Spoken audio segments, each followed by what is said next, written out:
మంత్రి ఆనం రామనారాయణ రెడ్డి కుటుంబంలో విభేదాలు ఏర్పడ్డాయా? ఆనం రంగమయూర్ రెడ్డి ముఖం చాటేయడం దేనికి సంకేతం?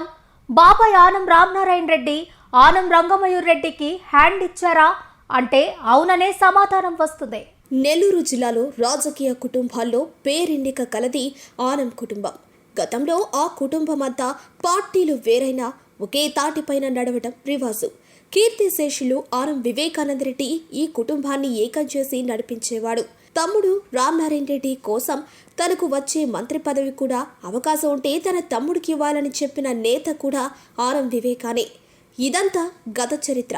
రోజు రోజుకి ఆనం కుటుంబంలో విభేదాలు పెరిగిపోతున్నాయి. కూటమి ప్రభుత్వం ఏర్పడిన తర్వాత ఆనం దేవాదాయ శాఖ మంత్రిగా బాధ్యతలు చేపట్టారు.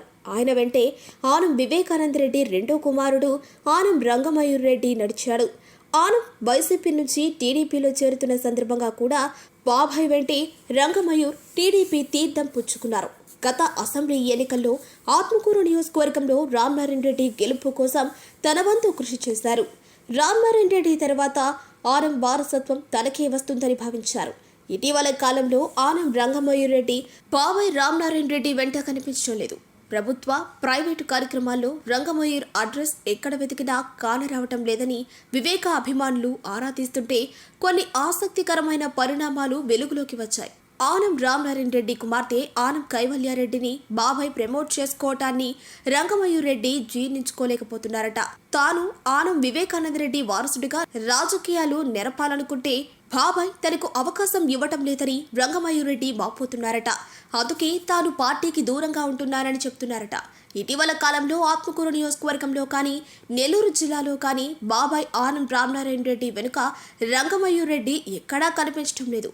ఇటీవల కాలంలో ఆనం వివేకానంద రెడ్డి జయంతి మంత్రి రామనారాయణ రెడ్డి ఏర్పాటు చేస్తే వివేక అభిమానులు, టీడీపీ అభిమానులు, వివిధ పార్టీ నాయకులు హాజరయ్యారు.